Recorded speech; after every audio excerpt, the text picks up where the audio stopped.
Oremos. Pai, nós queremos te agradecer por esse tempo de adoração, por este momento, Deus, onde nós derramamos o nosso coração, clamamos ao Senhor, entregamos as nossas ofertas em adoração a Ti, sabendo que tudo que temos, o que somos, depende do Senhor e é o Senhor que faz e realiza em nós. Mas neste momento nós vamos nos debruçar na Tua Palavra, nós vamos ler as Escrituras e pedimos então o auxílio do Teu Santo Espírito para que o Senhor fale a nós, Senhor. Nós precisamos ouvir hoje a Tua voz e pedimos que, em nome de Jesus, o Senhor derrame graça sobre os nossos ouvidos. É assim que nós oramos, em Teu nome, do Filho, do Pai e no Espírito Santo. Amém. Muito bem, meus irmãos. Muito bem. Você sabe que existem momentos na história, na nossa história, que nós marcamos na nossa vida. Muitos dos nossos momentos, né, do nosso dia a dia, são marcas, às vezes. E existem marcas boas e marcas ruins. Enquanto eu ouvia nosso grupo aqui, nosso grupo Raiz, eu me lembrei de algo muito bacana. Nós estamos nos aproximando aí das férias, né? Nas férias de julho. Terror para os pais, alegria para os filhos, mas terror para os pais, né? Imagine, um mês, 3 crianças em casa, né? Que o Senhor nos ajude. Mas eu lembro que desses momentos de férias, eu viajei com meu pai. Foi uma das únicas viagens que foi somente eu e meu pai. E nós fomos para o interior de Goiás. Para o interior de Goiás, né? Onde essas músicas são coisas assim, é um normal, né? É um normal, né? E lá no interior de Goiás, na fazenda onde meu tio era administrador de uma fazenda, lá se fazia o doce de leite no tacho. No tacho. Então meu tio acordava por volta das 4 e pouquinho da manhã. Quem é da roça sabe isso, né? Apesar de eu ser um rapaz da cidade, eu sou raiz. Não sou igual essa moçadinha Nutella aqui, sabe? Não sou de maneira nenhuma. Andei com um pé na terra. Então, 4:30 da manhã, meu tio, ou antes das 4, né? Acordava, ligava ao tacho e fazia o doce de leite no tacho. Todos os doces feitos em casa. Lá por volta quase que de umas 8, 9 horas da manhã, um dia eles iam no galinheiro e cortavam a cabeça lá de um frango. E eu me lembro que eu gostava de ver a cena, porque o meu tio vinha assim com a faca, né? E o coitado do frango, achando que nada ia acontecer com ele, né? Ele vinha com um pouco de milho, e na hora que o frango se aproximava, ele... Daí caía a cabeça e o corpo saía correndo. Eu achava aquilo muito legal. Muito legal. Muito maneiro. Vocês nunca viram isso? É muito maneiro, gente. É muito maneiro. Eu não vou contar as outras experiências aqui, porque afinal de contas, elas não cabem. A do frango é legal. Legal pra caramba, porque caía a cabeça, saía o corpo espirrando sangue assim. Daí uma hora caía, né? Lógico. Mas era muito legal. Então, uma das coisas que nós temos na nossa memória são essas marcas, essas histórias. Mas uma das coisas que me marcaram também na minha vida foi uma frase de um autor, um teólogo, o Branham Manning. E ele diz o seguinte nessa frase.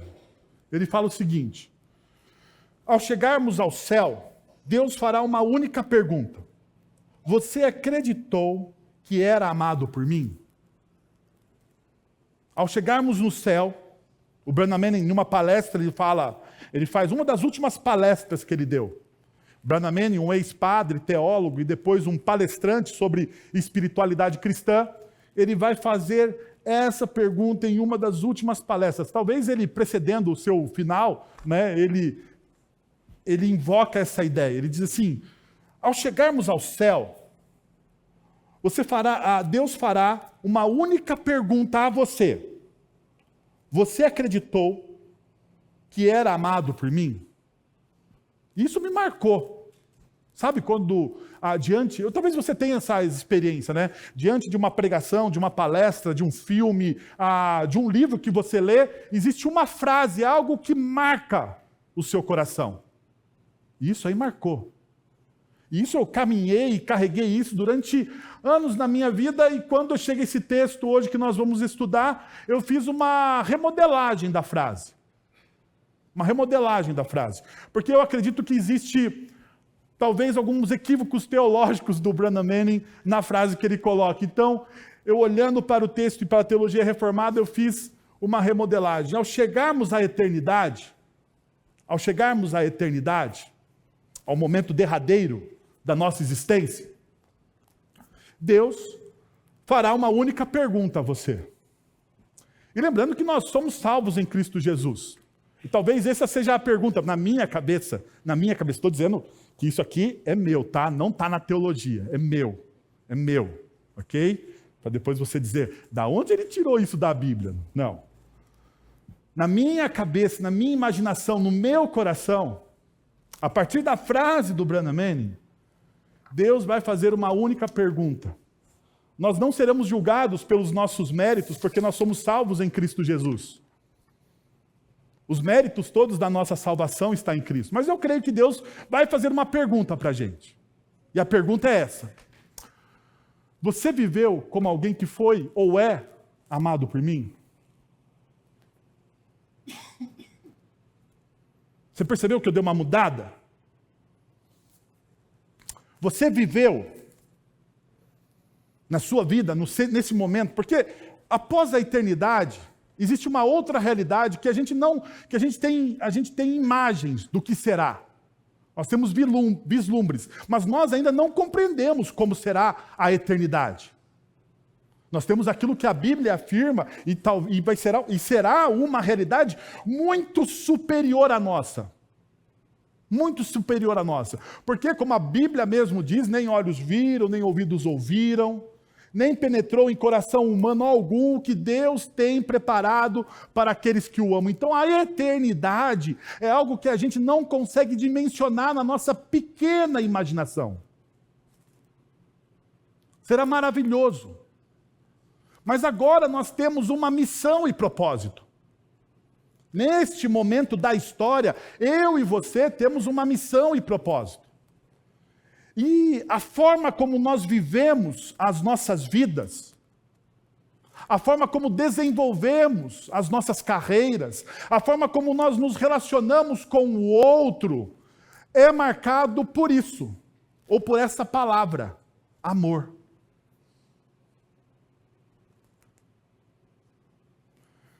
Deus irá perguntar para você, ou para mim, na minha imaginação: você viveu como alguém que foi, ou alguém que é, amado por mim? Isso muda tudo, não muda? Porque a sua identidade não vai estar firmada nos seus méritos. A sua identidade não estará firmada nas suas conquistas, nos seus relacionamentos, naquilo que você diz que você é. A sua identidade estará firmada neste amor. Neste amor. Eu vivo porque eu sei que em Cristo Jesus eu sou amado por Deus. E isso remodela tudo. Isso muda tudo. Nós vamos continuar estudando o texto de Marcos, e nós vamos entrar naquilo que os teólogos chamam da Semana da Paixão. O Evangelho de Marcos é um evangelho curioso, por alguns motivos. É o primeiro evangelho a ser escrito por um dos discípulos de Jesus. Não é um apóstolo, Marcos não é um apóstolo, ele é um discípulo próximo, mas não um dos 12. Provavelmente, dizem os estudiosos, que Marcos escreveu este evangelho ouvindo as mensagens de Pedro, ouvindo as histórias de Pedro. Marcos escreve esse evangelho para formar a primeira comunidade, ou aquela primeira comunidade de discípulos. Para que aquela primeira comunidade de discípulos tivesse um documento, lembranças, histórias, e algo visível e palpável do que Cristo fez no tempo em que esteve, dos ensinamentos de Cristo, e também aquilo que poderia ser reproduzido e lido em outras comunidades que estavam nascendo. Marcos escreve esse texto, e o texto de Marcos é, entre todos os evangelhos, talvez o mais simples de se ler. Não há genealogias, os grandes links do evangelho de Marcos com o Antigo Testamento, eles são claros. Não existe muita filosofia. Jesus aparece, e aparece já fazendo milagres. Ele surge realizando as coisas, expulsando demônios.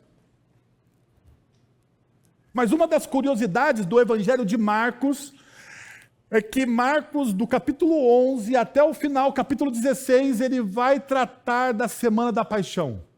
É o maior relato entre os evangelhos da Semana da Paixão. E isso muda tudo. Porque a Semana da Paixão de Cristo, quando Cristo entra em Jerusalém, nós vamos começar Marcos capítulo 11, versículo de número 1. Jesus entra em Jerusalém.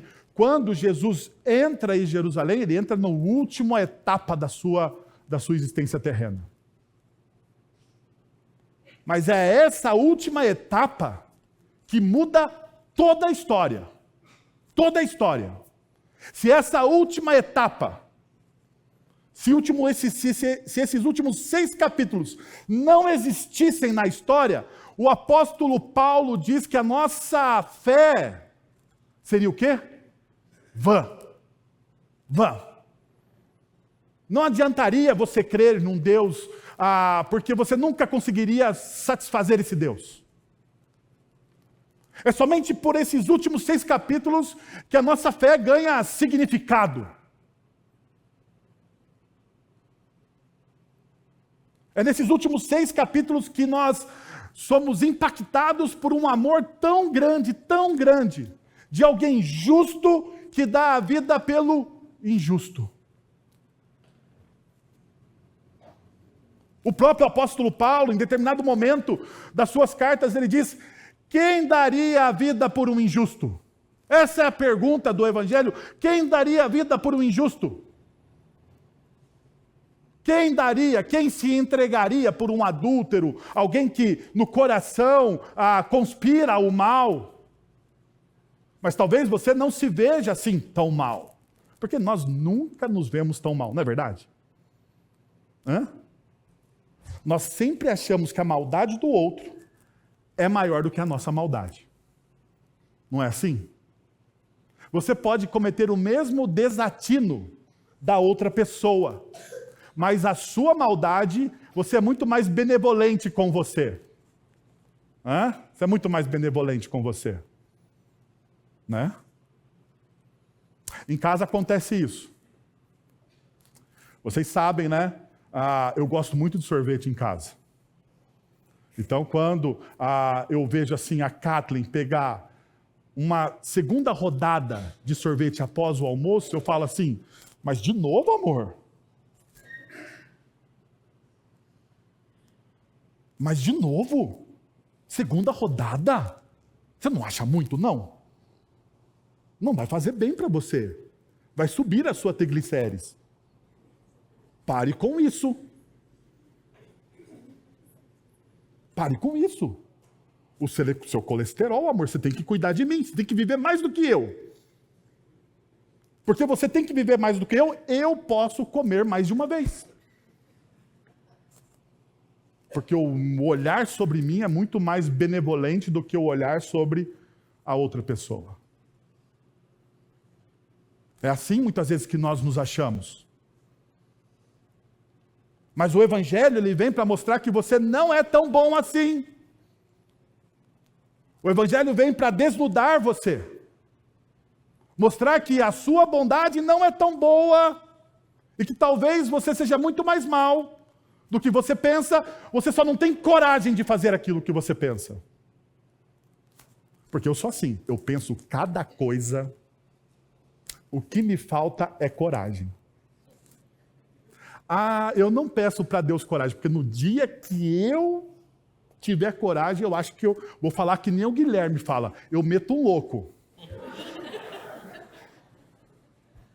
Eu não entendo muito bem o que é isso, eu não sou um pastor jovem mais, né, para entender esse tipo de gíria, mas eu acho que deve ser um negócio muito maluco, né? Porque no dia que eu tiver coragem, como diz pastor Guilherme, abre aspas, eu meto um louco. Esses dias ele falou para mim, não sei o que aconteceu, tal fulana meteu um louco. Eu falei, caramba, meu, que coisa é essa, pastor Guilherme? Dá para vir com close caption, né, cara? Legenda embaixo para eu saber? Então nós vamos olhar para o texto de Marcos capítulo 11, versículos de 1 a 11. Então, quais são, hoje, dois princípios. Primeiro princípio. Confie naquele que controla tudo, encontrando paz e segurança em todos os aspectos da vida. Primeiro princípio que o Evangelho, que a semana da morte e ressurreição de Jesus vai me ensinar é este. Confie plenamente naquele que controla tudo. Porque a partir do momento que eu consigo exercer essa confiança naquele que controla todas as coisas, duas coisas acontecem comigo. Duas coisas acontecem comigo e com você também. Nós encontramos paz e segurança. Paz e segurança. Coisas que nós buscamos exageradamente nas nossas vidas. Então, abre aí, Marcos, e vamos ver onde estão esses princípios a partir do verso de número 1. Jesus se aproximando de Jerusalém, chegando a Betfagé e Betânia, perto do Monte das Oliveiras. Jesus enviou 2 dos seus discípulos, dizendo-lhes: vão ao povoado que está diante de vocês. Logo que entrarem, encontrarão um jumentinho amarrado, no qual ninguém jamais montou. Desamarrem-no e tragam-no até aqui. Tragam-no aqui. Se alguém lhes perguntar, por que vocês estão fazendo isso, digam-lhe, o Senhor precisa dele e logo devolverá.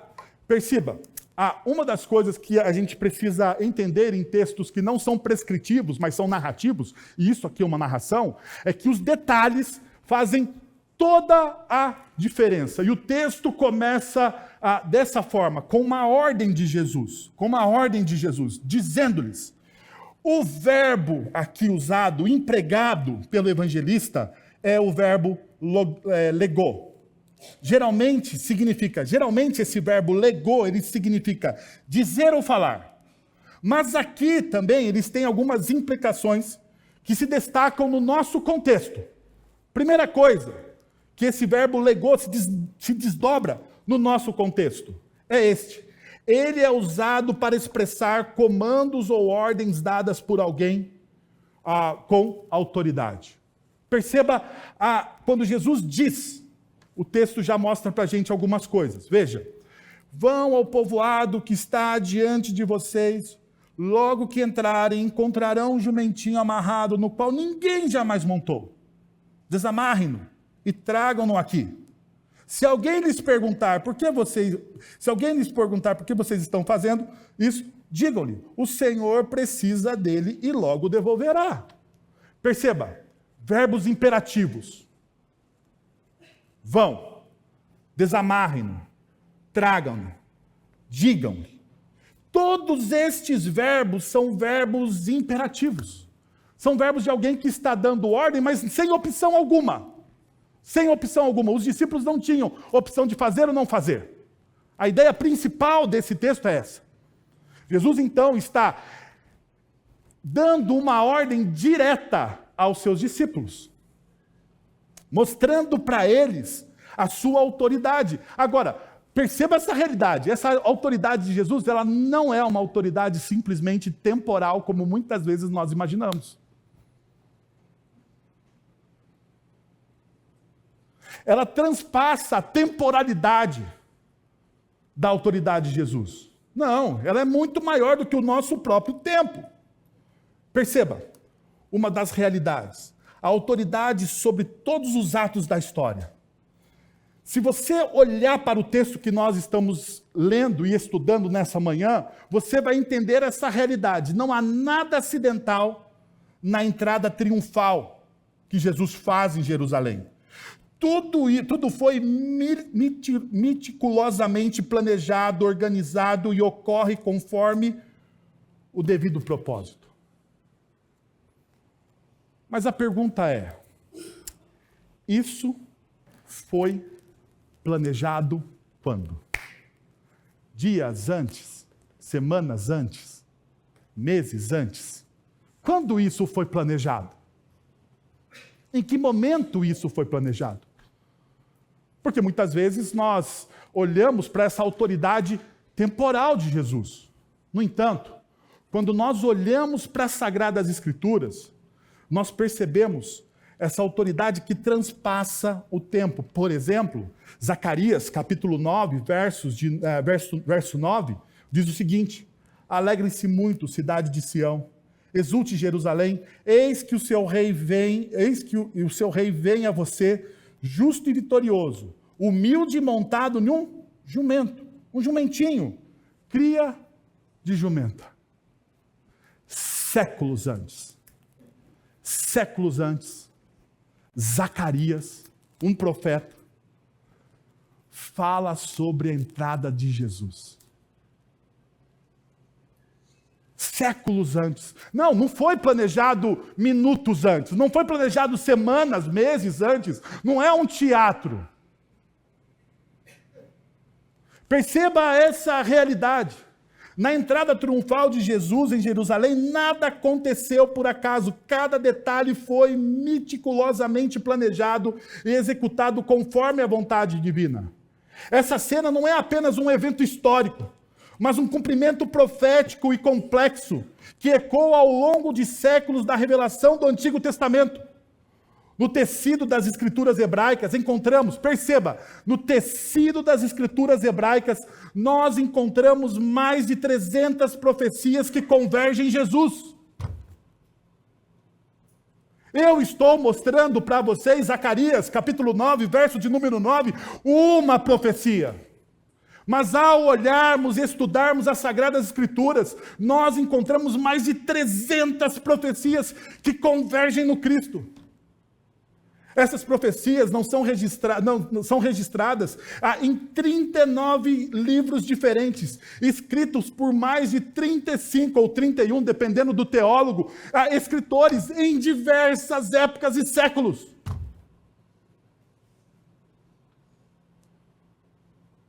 Sabe o que é fantástico quando você olha esse contexto mais amplo das Sagradas Escrituras, como a história da salvação da humanidade?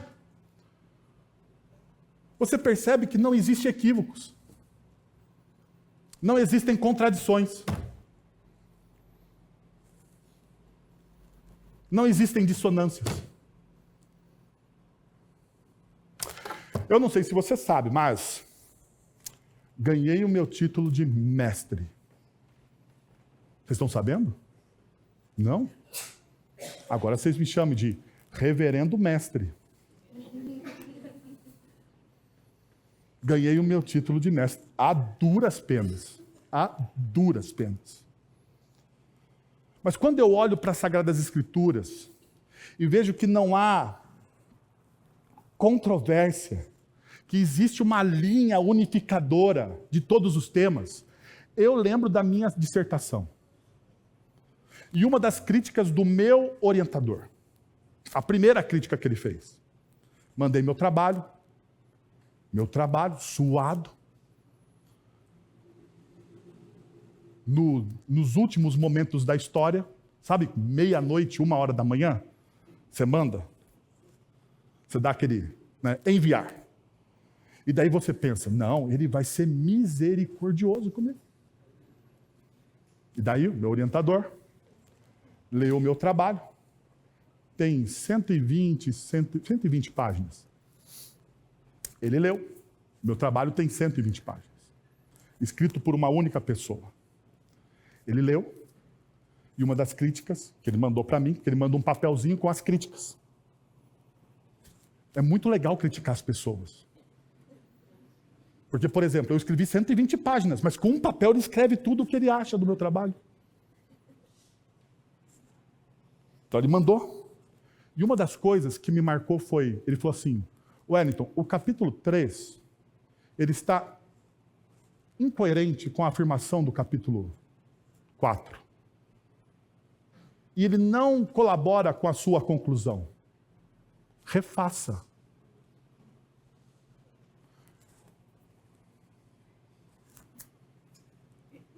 Como que uma pessoa que escreve uma tese, muitas vezes, e estava verdade mesmo, não tinha muito, eu tive que mudar o capítulo. Uma pessoa escrevendo uma tese consegue fazer o quê? Escrever de forma incoerente com a sua própria conclusão.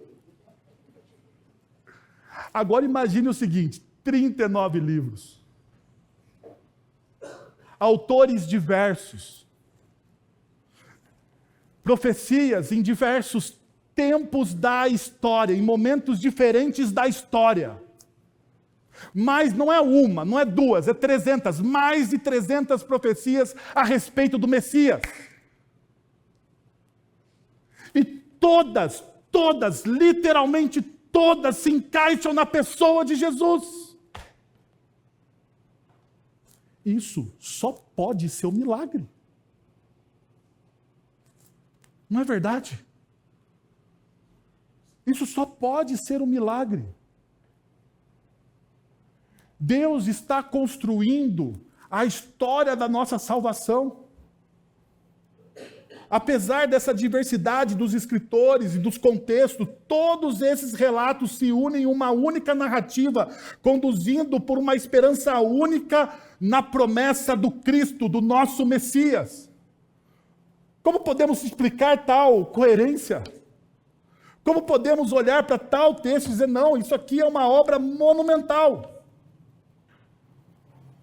O texto bíblico nos revela não apenas eventos, mas símbolos profundamente carregados de significado teológico. Jesus entra em Jerusalém montado em um jumento que nunca antes foi usado. Uma escolha que remete às profecias que apontam para o uso sagrado reservado para Deus. As coisas que eram entregues a Deus, como diz Números capítulo 19, verso 2, ou Deuteronômio capítulo 21, verso 3, as coisas que eram consagradas a Deus não deveriam ter uso em lugar algum.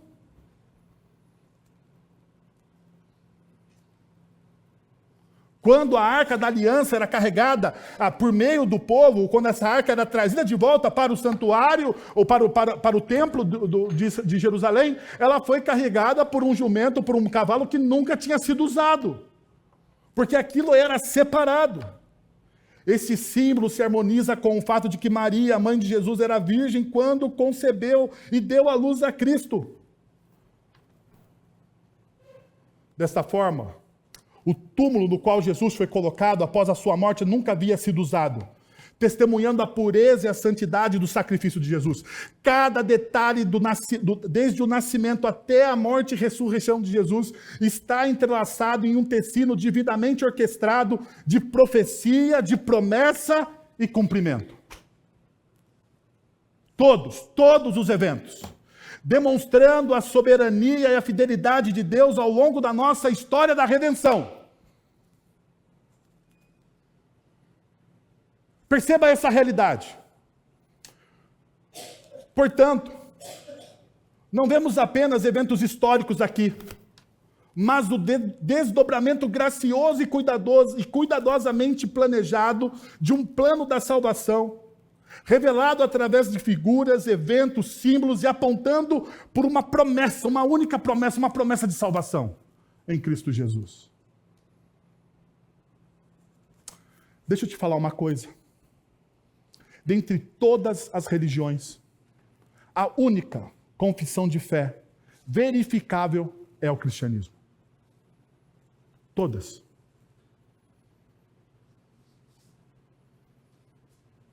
Se você pegar o livro de Atos dos Apóstolos, existem eventos históricos, arqueológicos, verificáveis, que nem mesmo as pessoas que são ateias podem dizer que aquele fato não existiu, que aquele fato não ocorreu.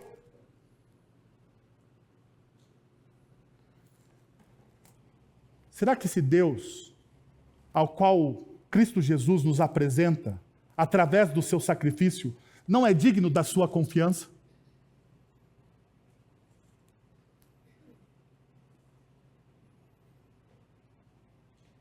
Sabe por quê, meus irmãos? É muito fácil nós falarmos que nós confiamos em Deus.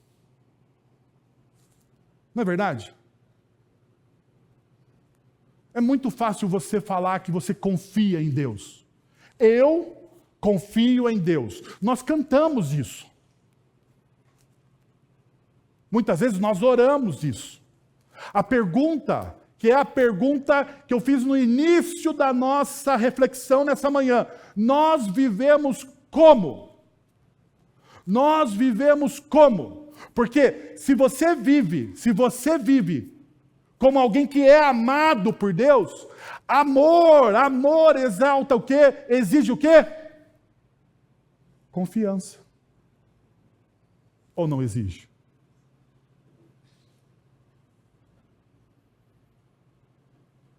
Você vive como alguém que confia em Deus? Perceba como esse princípio se desenrola no texto. Diz o texto: eles foram e se encontraram um jumentinho na rua, amarrado a um portão. Enquanto o desamarravam, alguns que ali estavam lhes perguntaram. Então perceba, eles foram e encontraram o jumentinho como Jesus disse que ia acontecer. Daí eles foram e algumas pessoas perguntaram como Jesus disse que ia acontecer. E daí o texto continua. O que vocês estão fazendo, desamarrando esse jumentinho? Jesus disse que as pessoas iam perguntar isso aí também. Os discípulos responderam como Jesus lhes tinha dito. Pela primeira vez na história do Evangelho de Marcos, os discípulos fazem o que Jesus pediu para eles fazerem. Perceberam isso? Eles responderam exatamente o que Jesus disse. Então perceba esse princípio que existe aqui. O legó, ele é empregado para transmitir conhecimento ou instrução, especialmente no ensino e no aprendizado. A narrativa desse evento, Jesus não apenas demonstra sua autoridade ao dar instruções precisas aos discípulos, mas também revela seu cuidado pastoral para conosco e para com aqueles discípulos. Suas palavras plenas se cumprem de maneira inevitável, independentemente das circunstâncias, dos desafios ou não, elas são cumpridas. Essa realidade nos convida a descansar na soberania de Deus e em suas promessas seguras, sabendo que estamos firmemente seguros nas suas mãos. Existe um hino que nós cantamos, que ele chama Porque Ele Vive. E este hino, ele é uma tradução de um hino em inglês, ou de um hino na língua inglesa. Quando nós cantamos Porque Ele Vive, uma das partes do nosso hino diz: eu posso crer, na nossa tradução, que eu acho que ela está equivocada, ela diz, porque Ele vive, eu posso crer no amanhã. Mas no inglês, se nós fôssemos traduzir ao pé da letra do inglês, a resposta do que porque Ele vive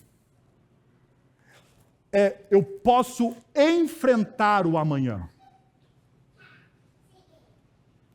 Porque Ele vive, eu não posso crer no amanhã como algo distante, como uma esperança simplesmente futura. O Porque Ele Vive do hino original, do autor original na língua inglesa, Ele vive, porque eu posso crer, eu posso enfrentar o amanhã.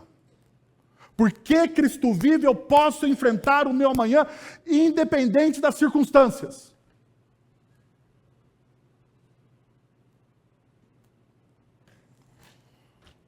Uma das nossas dificuldades, quando nós falamos em confiar em Deus, é essa de enfrentar o amanhã. Porque a ideia de confiar em Deus parece muito abstrata para a gente, não é? A gente vem aqui na igreja, fala, você precisa confiar em Deus. Mas e amanhã, na segunda-feira? Na segunda-feira, quando a segunda-feira te convida a conspirar contra os princípios e valores do Evangelho. É neste momento que você precisa enfrentar o amanhã. Porque Ele vive, eu posso enfrentar o amanhã. Jesus, Ele vai nos ensinar nos seus evangelhos que tem de bom ânimo. Tem de bom ânimo, porque neste mundo, nessa situação em qual nós estamos inseridos, nós vamos enfrentar os maiores desafios, mas eu venci o quê? Eu venci o mundo. E vocês também podem vencer.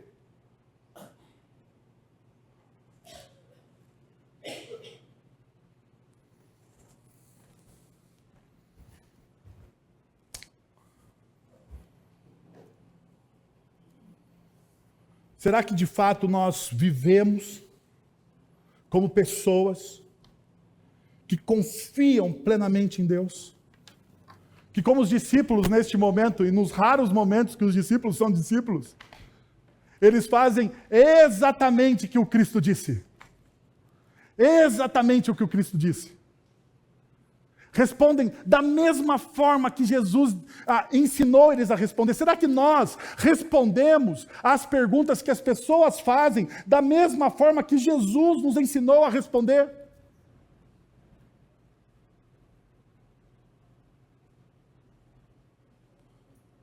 Existe um livro antigo chamado Em Seu Lugar, o que faria Jesus? É uma pergunta. Quê? Em seus passos. Em seus passos. É sempre bom ter gente crente que lê o livro perto, né?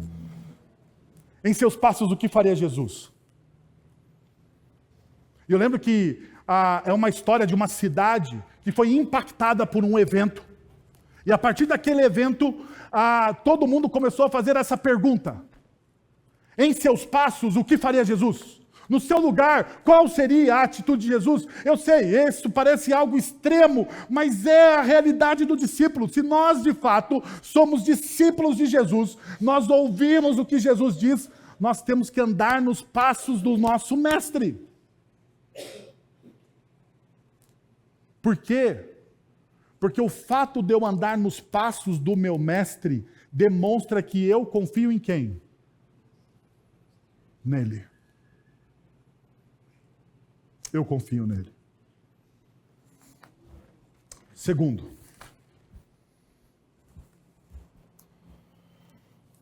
Jesus não está preocupado em atender às nossas expectativas. Ele deseja nos transformar e nos dar uma vida plena. Jesus, ele não está preocupado em atender às expectativas. Mas ele deseja nos transformar. Veja que o texto de Marcos capítulo 11 vai nos ensinar. Trouxeram um jumentinho a Jesus e puseram sobre ele os seus mantos. E Jesus montou. Muitos estenderam seus mantos pelo caminho. Outros espalharam ramos que haviam cortado nos campos. Os que iam adiante dele e os que seguiam gritavam. A gente para aqui. Depois a gente vai ver o clamor e o grito dessas pessoas. Mas o verso de número 8 nos ensina a seguinte realidade. O povo esperava que o Messias trouxesse libertação política a Israel, transformando uma nação subjugada em uma nação soberana. O ato de estender mantos e ramos no chão foi um protesto silencioso. Precisamos lembrar que o povo de Jerusalém era dominado pelo Império Romano. E isso aqui é um protesto silencioso, simbolizando a expectativa de um novo rei sobre Israel. Essa é a expectativa deles. Jesus adentra, alguns dos judeus que ali estão naquele evento olham para Jesus e percebem algumas semelhanças entre o Jesus que está ali e o Messias. Mas qual é a expectativa que essas pessoas têm? É essa. É de que Jesus ia tomar o poder. Ia entrar em Jerusalém, ia desbancar César, ia transformar uma nação subjugada em uma nação que dominaria todas as nações. Essa é a teologia que está no coração dos judeus. Então, quando eles olham aquele evento, eles fazem essas ligações. Eles fazem esse protesto silencioso, dizendo, nosso rei de fato chegou. E daí eles começam a gritar, e vejam o que eles gritam. É como se fosse uma oração. Hosana, bendito que vem em nome do Senhor. Bendito é o reino vindouro de nosso pai Davi. Hosana nas alturas. Bendito ao que vem ao nome do Senhor, é o Messias. Bendito ao rei vindouro de nosso pai Davi, uma referência ao maior rei de Israel. O Messias é prometido da linhagem de Davi, então eles olham para isso como um evento estritamente político. E eles começam, tanto o começo como o final do texto, com um clamor, Hosana. Perceba, Hosana é uma transliteração do hebraico que significa salva-nos, ou salva por favor. Essa é a ideia. Uma outra realidade é que esse clamor é uma mistura de súplica e louvor. Hosana expressa o pedido de salvação, enquanto nas alturas eleva esse pedido a Deus, reconhecendo a sua majestade e soberania.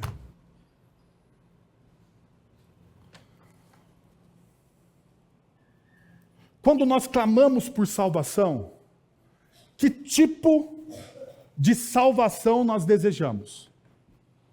Porque todos nós aqui, sem dúvida nenhuma, temos algum lugar, algum fantasma que nos assola e nós precisamos de salvação. Alguma coisa que você não consegue vencer sozinho. Então você dobra o seu joelho e você ora pedindo salvação. Mas a pergunta é, que tipo de salvação você deseja? Porque, perceba, eles estão fazendo um clamor, e um clamor público.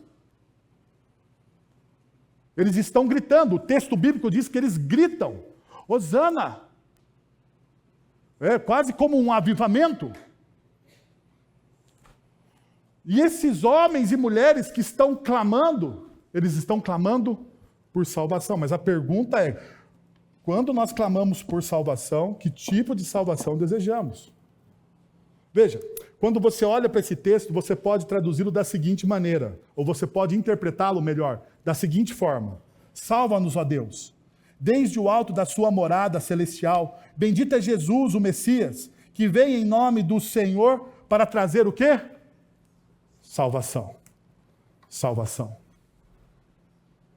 Que tipo de salvação essas pessoas querem? Que tipo de salvação você quer? Que tipo de salvação você busca? Todos nós buscamos um tipo de salvação. Mas deixa eu parar aqui e fazer você refletir um pouco.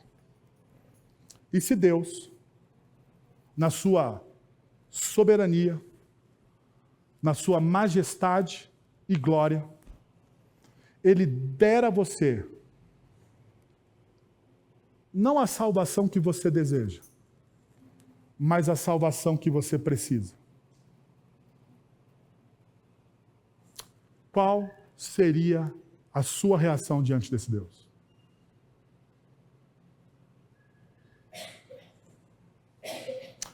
Veja, eu não sei vocês, Mas eu sou uma pessoa que muitas vezes idealizo as coisas. Vocês idealizam as coisas? Idealizam? Hã? Vocês já idealizaram alguma coisa na vida de vocês? Eu já idealizei as minhas férias. As minhas férias. E eu vou contar para vocês que uma vez eu idealizei umas férias, que eu falei assim, falei para cá, nós precisamos tirar férias. Nós estava pastoreando uma grande igreja em Campinas. A igreja era auxiliar na igreja presbiteriana Chácara Primavera. E eu estava muito cansado. Falei, meu amor, eu preciso de férias. Nós vamos sair do país. Para tirar férias mesmo. Para o celular não pegar. Nós vamos sair do país. E a Kathleen, então, ela tinha uma prima que morava no Chile. É para o Chile que nós vai. Que nós vamos. Vamos para o Chile. E eu falei para minha esposa assim, falei, minha querida, vou cuidar de tudo. De tudo. De tudo. Vou comprar as passagens, vou alugar o carro, vou cuidar do transfer, vou cuidar de tudo, de tudo. Até as malas eu arrumo, meu amor, porque eu quero servir você da melhor forma possível. Daí eu falei para ela assim, você vai cuidar só de uma coisinha. O Arthur tinha 2 anos. 1 ano? 1 ano. Ela está ali, não pode deixar eu mentir, nesse momento histórico. Ela está ali. Tinha 1 aninho o Arthur. Cuida do Arthur. Daí planejei, aluguei, paguei passagens, montamos o esquema e tal. E uma semana antes da viagem, eu falei, amor, para sair com o Arthur do país, a gente não precisa de um documento a mais do que a certidão de nascimento? Ela olhou para mim e falou assim, eu resolvo. Falei, amor, você não precisa? Não precisa. Eu estudei direito. Falei, tá bom. Eu confio nas pessoas. Chegamos em São Paulo. Eu não gosto de chegar antes, porque 3 horas antes para pegar voo internacional, não é isso? 3 horas antes. Eu chego 5. Porque eu sei que vai dar um PT. Porque eu sou profeta. Você pensa que pastor presbiteriano não é profeta? 5 horas antes. Eu pensando, as férias no meu descanso. Meu descanso. Chegamos lá. Fomos fazer o check-in. Faz o meu check-in, despacha as malas. Faz o check-in da Kathleen, despacha as malas. Vai fazer o check-in do Arthur? Não. Não pode fazer o check-in. Por quê? Porque a certidão de nascimento não é suficiente. As férias... Sabe quando você vê as férias indo... Sabe aquela imagem com a asinha indo embora? Eu vi o avião decolando sem mim. Eu vi o avião dando tchau. Tchau. Sabe lá o Teletubbies? Tchau. Eu falei, meu Deus do céu. Mas pela obra e misericórdia de Deus, Deus colocou pessoas e a gente conseguiu um RG provisório e embarcamos. Eu tinha idealizado uma férias de descanso, mas perceba como começou minhas férias. Eles idealizaram a salvação deles, a forma como eles queriam ser salvos. Então, perceba isso aqui. Quando clamamos a Deus por salvação, em qualquer área da nossa vida, precisamos refletir sobre que tipo de salvação que estamos buscando. Estamos pedindo que Deus nos salve à nossa maneira, conforme nossas próprias expectativas, ou estamos proclamando sua soberania e graça, submetendo-nos à salvação que Ele, em sua sabedoria infinita, irá promover? Nós queremos a nossa salvação ou a salvação que Ele irá promover? Ao reconhecer a soberania de Deus, confiamos em sua resposta, que sua resposta será sempre a melhor, mesmo que não esteja alinhada com os nossos planos. Porque Deus pode responder algo para você que não está alinhado com os seus planos. Assim, nossa oração se torna um ato de entrega, onde permitimos que Deus nos transforme e nos salve segundo sua perfeita vontade.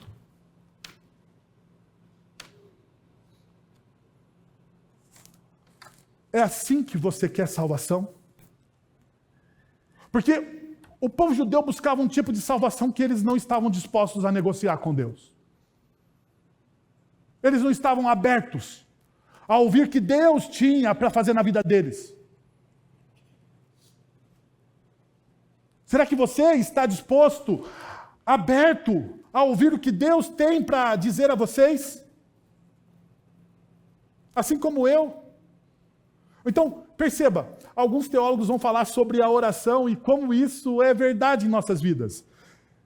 Martin Lloyd Jones diz: Deus responde às orações não segundo as nossas expectativas limitadas, mas segundo sua vontade soberana, que é sempre para o nosso bem, mesmo quando não entendemos o porquê.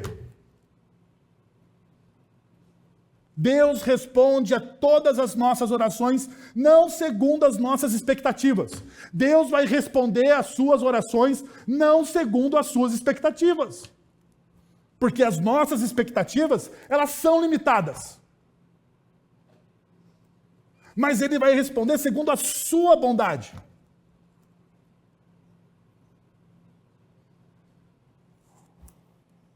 O Sproul: quando oramos, devemos lembrar que Deus está comprometido com nossa santificação, não apenas com o nosso conforto.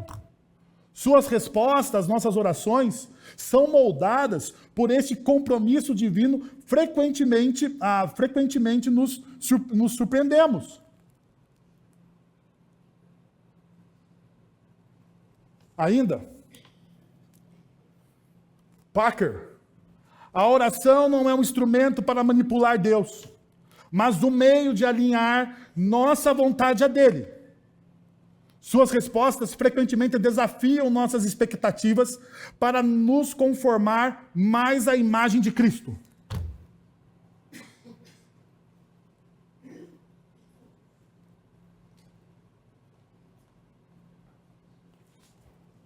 Chegamos então ao último versículo do texto que nós estamos estudando, o versículo 11. E você percebe a resposta do povo neste versículo. Façam a imagem. Jesus, ele entra em Jerusalém montado num jumento. As pessoas estão gritando, uma grande multidão está gritando, está clamando. Elas estão colocando ramos no chão, os mantos no chão, porque o novo rei chegou. E ao invés de Jesus ir ao palácio, aonde Jesus vai?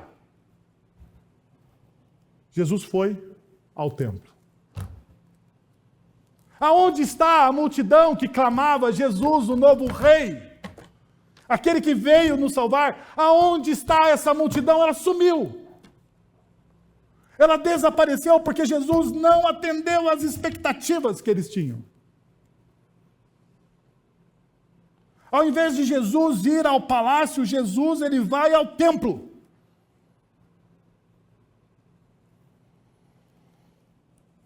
A expectativa do povo era de um Messias que libertaria Israel de forma política, transformando a nação de dominada a dominadora. Ao invés disso, Jesus foi ao templo e não ao palácio, frustrando toda a multidão.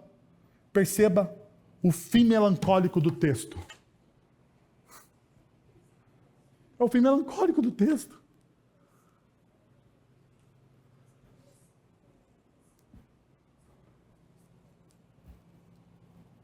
Veja, Jesus ele vai ao templo e o texto diz: observou tudo à sua volta, como já era tarde.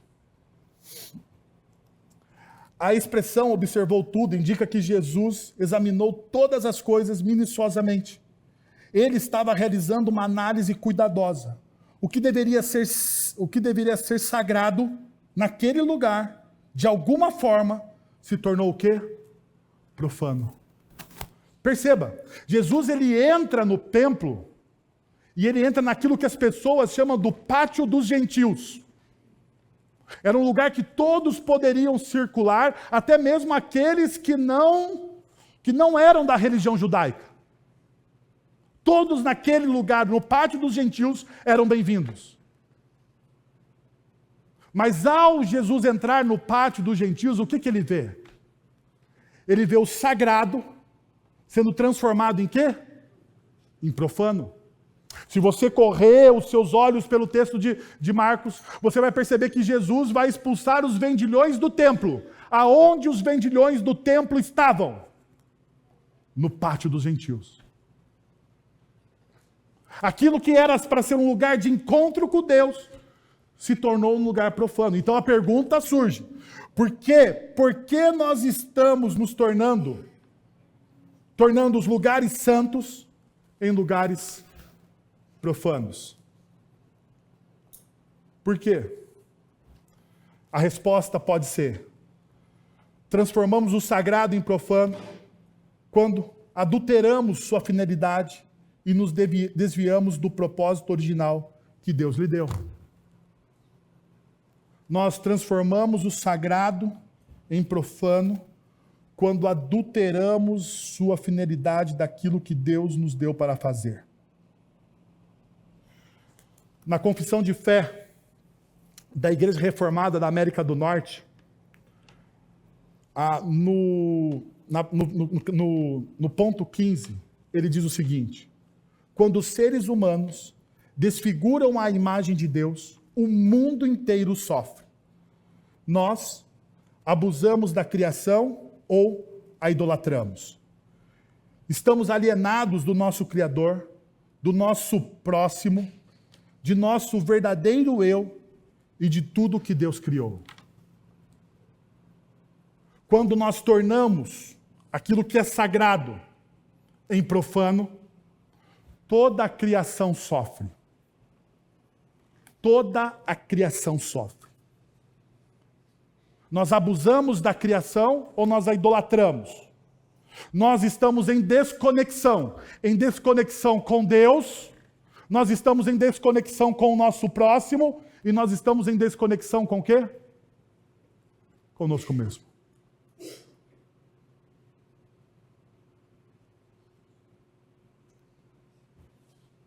Que tipo de salvação você deseja? Você deseja ter paz e segurança? O primeiro passo para você ter paz e segurança de fato é você se conectar a Cristo. É você se reconectar com o seu Criador. Por isso que Paulo, ele termina, ou melhor, no meio da carta de 1 Coríntios, capítulo 6, versos 19 e 20, ele diz: acaso não sabe que o corpo de vocês é santuário do Espírito Santo, que habita em vocês, que lhes foi dado por Deus, e que vocês não são de si mesmos. Vocês foram comprados por alto preço. Portanto, glorifiquem a Deus com o seu próprio corpo.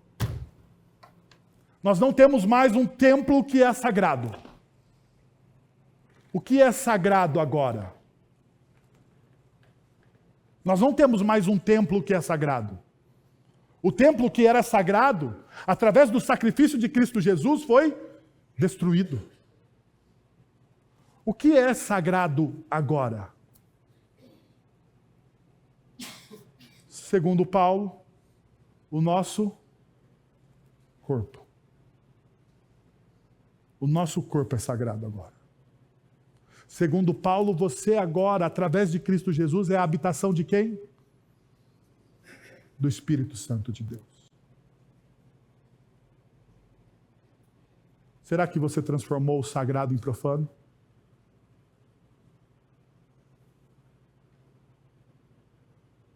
Será que você está transformando o sagrado em profano?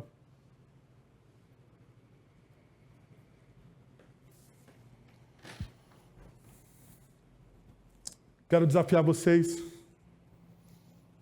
a 2 movimentos.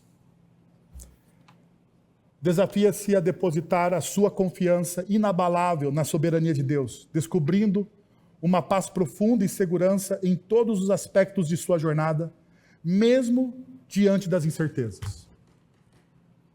Você vive como alguém que é amado por Deus? Você vive como alguém que é amado por Deus? Você encontrou esse amor em Cristo Jesus? Se isso de fato acontece com você, confie. Confie de maneira cega e inabalável. Segundo, abra-se. Não faça como o povo judeu, feche-se. Como aqueles judeus naquele momento da história, como as pessoas que ali estavam naquele momento da história, não se feche. Não se feche. Abra-se. Para a obra transformadora de Jesus, permitindo que Ele redefina suas expectativas e conduza você a experimentar a plenitude de vida que Ele prometeu, encontrada somente em sua vontade perfeita. Não se feche. Que tal você abaixar a sua fronte, fechar os seus olhos e orar diante dessa palavra que nós ouvimos hoje? Vamos receber a bênção e nos despedirmos. Agora, irmãos, que a graça de nosso Senhor e Salvador Jesus Cristo, o amor de nosso Deus e Pai, o conselho, o consolo, o poder e a ação do Santo Espírito de Deus estejam sobre vocês agora e pelos séculos dos séculos. Amém.